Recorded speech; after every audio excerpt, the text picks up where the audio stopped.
we really need to see that my people is all of us. Okay, now we've been there long enough. Let's go on. As we go on then, so we see in 2 Chronicles, the 6th chapter, we see the prayer that Solomon offered up after completion of this temple. You need to read it. Read all of 2 Chronicles, but especially read Solomon's prayer, 2 Chronicles, the 6th chapter, all the way through the 7th chapter, the 10th verse or so. But then begin to look at, starting in the 11th and 12th verses of the 7th chapter of 2 Chronicles, God's response to Solomon. But then we go on. I mean, God really responds, and then there's some situations, some incidents. The Queen of Sheba visits Solomon, and we begin to see the wealth of Solomon and all. But then we go into the 9th chapter of the 2nd Chronicles, starting in about the 29th verse, and we see where Solomon dies, and his son Rehoboam takes over. And this is what we talked about a moment ago. And there was a split with the tribes of Israel. The northern kingdom, Israel, revolts, leaves the southern tribe, Judah and Benjamin.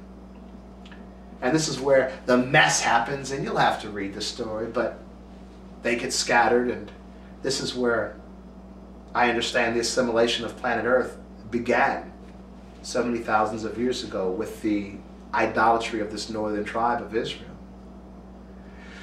But the point is, how are we going to be well today? And so as we look at that, again, that 14th verse of the 7th chapter of 2 Chronicles, when God is speaking about if my people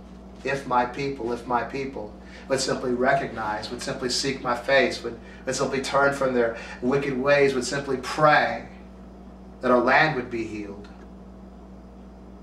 and we would be healed, our sins would be forgiven. We're still the people of God, and as we bring this all the way to our situation today, we need to recognize that we are in a mess. Our world's in a mess, we're in a mess, our families are in a mess, our children are in a mess, our governments are in a mess, everything's messed up.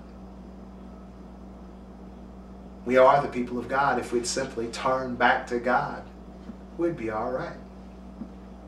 Now this is where I wanted to start, really. I know it took a long time to open up here, but the reality or the truth that I want to give today is how easy it is to be in relationship with God, with the Father. Even in that response, I hate to stay on the 2 Chronicles, the 7th chapter, the 14th verse so long, but we need to understand that in order for things to be made right, God doesn't say anything about church, okay? God doesn't say anything about the rituals and a lot of the things that we have embraced, that we have called a relationship with God. As we begin to understand and see what we believe God is saying in response to Solomon's prayer is a relational thing, is a recognition thing. God's desire simply it isn't for us to be perfect. That is the reality. That is the good news. That's the gospel message. God realizes you're not perfect. God realizes I'm not perfect. We can't do right, okay? I mean, we can do right sporadically for small amounts of time, but as far as just living right, living righteous, living on that righteous level that God is holy, we can't do it, simply. And that is the good news. That's why Jesus came. Jesus lived righteous. Jesus did what he was supposed to do. And he gave us two simple commandments: love God and love each other. And even in that, the realization of Jesus and God were that we weren't even going to be able to fulfill these two commandments that Jesus gave us. And in all humility, well, this should give us a humility. This should give us grace as we interact with others that don't seem to be doing what they're supposed to be doing. We don't either. Nobody does, okay? And so we want to turn then to the book of Matthew, the 11th chapter, the 28th verse. And I'm trying not to bore you. Matthew 11:28. This is just the gospel message, the good news. Or as we go back into the dictionary, the good tale, okay? Matthew, the 11th chapter. Now this is Jesus talking. Jesus talking to his disciples, and he says unto them, "Come unto me, all ye that labor and are heavy laden, and I will give you rest. Take my yoke upon you, and learn of me, for I am meek and lowly in heart, and you shall find rest unto your souls. For my yoke is easy, and my burden is light. Now, what's the yoke that Jesus says, take my yoke upon you? Okay, so Jesus is speaking to folks that are suffering, people that are laboring, that are laborers and are burdens. We're heavy laden down with burdens, okay? We're dragging these burdens, dragging these issues around with us, and we are suffering, okay?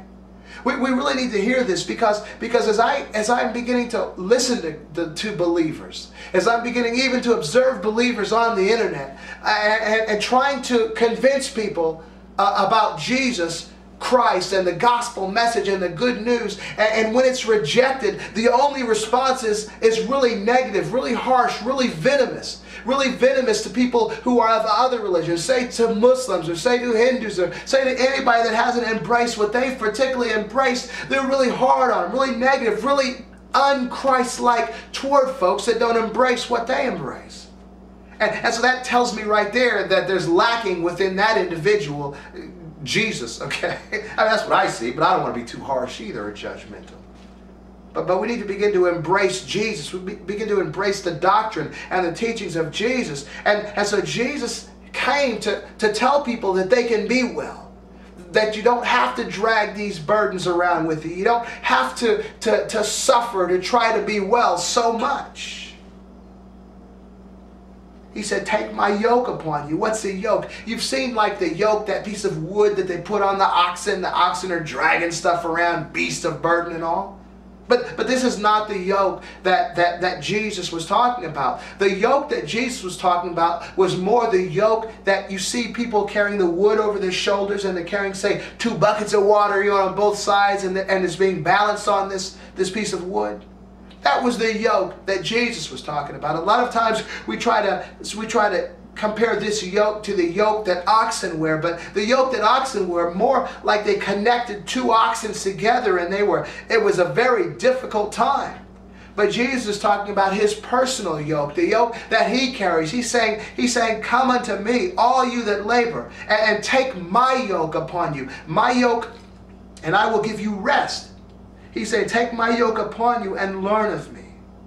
For I am meek and lowly in heart, and you will find rest unto your souls. And here he goes, for my yoke is easy, and my burden is light. So the 29th verse, take my yoke upon you and learn of me. That's sort of being a disciple. Being a disciple, come, follow me. And you will find peace, you will find rest. The gospel, the good news, the good tale is that it doesn't have to be as hard as it is. And Jesus is offering the yoke that he has to offer. Not the yoke of the world that the world has to offer. Not the yoke of harsh people that have been in your life, putting burdens on you that are too difficult to bear. Jesus is saying, take my yoke upon you, and you'll find rest. Because my yoke is easy. Yoke, as I looked it up in the Merriam-Webster dictionary, yoke is a frame fitted to a person's shoulders to carry a load in 2 equal portions. Jesus saying his yoke is easy because he is meek. Meek, the definition of meek, enduring injury with patience and without resentment. Now this is very interesting because he said his yoke is easy, his burden is light. He said, take my yoke upon you, for I am meek. Meek in enduring injury with patience and without resentment. That when we fail, when we fall short, we injure Jesus. I heard a song once about every time we do something, wrong, we hammer another nail into the hand of Jesus. That's ridiculous. Jesus endures the injuries without resentment. His yoke is easy. He's humble and meek in manner. That's lowly, humble, or meek in manner. Jesus is humble, meek in manner. He endures the injury that he had to sustain for us with patience and without resentment. His yoke is easy. Now, we want to stay on yoke for a minute because I want you to turn to the book of Acts, the 15th chapter. Acts, the 15th chapter, starting in the 1st verse. And this is, now we got Jesus is already gone, and we understand about the yoke that Jesus has to offer is easy.